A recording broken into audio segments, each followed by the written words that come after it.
एक चूहे का ऊंट की लगाम थामने का किस्सा। एक दफा का जिक्र है कि एक चूहे ने एक ऊंट की लगाम हाथ में लेकर भागने की कोशिश की। ऊंट ने यह हरकत देखकर इस बेवकूफ को और ढील दी और अपने आप को इसके ताबे कर दिया। आगे आगे वो चूहा चल रहा था, पीछे पीछे ये ऊंट ताबेदार गुलाम की तरह चल रहा था, यहाँ तक कि एक दरिया सामने आ गया। अब तो चूहे के औसान खता हुए और सोचने लगा कि अब तक तो मैंने ऐसे अजीम मलकामत जिस्म की रहबरी की और मुझे ये फख्र था कि एक ऊंट मेरे ताबे है, मगर अब आगे पानी में रहबरी किस तरह करूं? ये सोचते हुए वही चूहा खड़ा हो गया।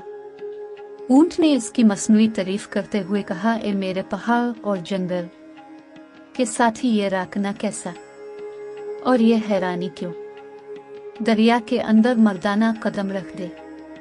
चूहे ने कहा कि मुझे तो इसमें डूब जाने का खौफ है। ऊंट ने कहा कि अच्छा सब्र करो, जरा मैं देखता हूँ कि पानी किस कदर है, आया तुम डूब सकोगे या नहीं।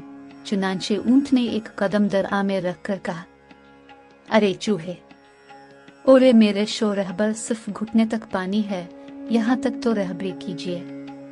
चूहे ने जवाब दिया कि जनाब, जहाँ पानी तुम्हारे घुटने तक है वहां तो मेरे सर से भी कई गुना पानी ऊंचा होगा। जरा देखो तो मेरे और तुम्हारे जानों में कितना फर्क है। ऊंट ने इसकी हमाकत वाजे करते हुए कहा कि अब गुस्ताखी ना करो, सीधे सीधे पानी में आकर रहबरी करो। आपको तो मेरी रहबरी पर बड़ा नाज व फख्र था। अरे अहमक, मैंने तेरे पीछे इसलिए इब्तिदा की थी ताकि तेरी हमाकत और ज्यादा हो जाए।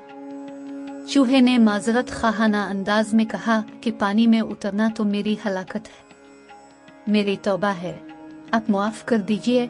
आइंदा आपका मुक्तदा और बनने का ख्याल भी मेरे दिल में ना गुजरेगा। उसने मजीद लजाजत से कहा, मैंने अल्लाह के लिए तौबा की, मेरी जान इस खतरनाक पानी से चढ़ ले।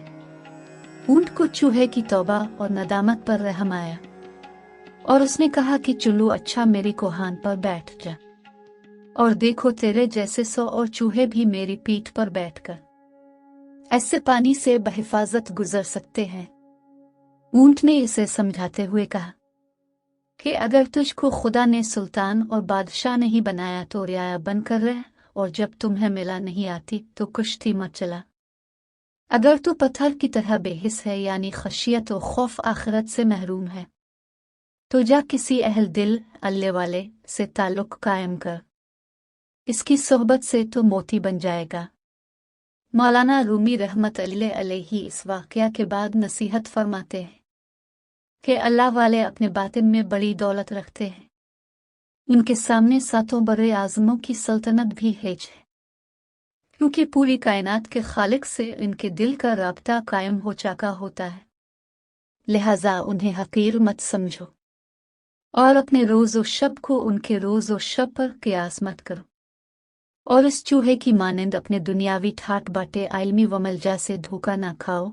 अगर तुम किसी तरह भी उन पर बरतरी का एहसास रखोगे तो हमेशा उनके फैज़ से महरूम और जलील होगे।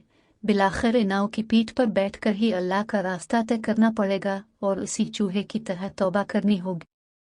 इस लिए रोज़ अव्वल ही से अपने दिमाग से फ़ानी दुनिया की जाओ इज़्ज़त और माल और दौलत और इल्म ज़ाहिरी और बेरू अमल का पिंदार निकाल कर किसी अल्लाह वाले से नियाज़मंदाना ताल्लुक़ कर लो और उनकी तालीमात के मुताबिक अमल करो और उनसे अपने नफ्स की इस्लाह करूलू। खूब याद रखो, चंद दिन के बाद इस हकीकत से तुम खुद आगाह हो जाओगे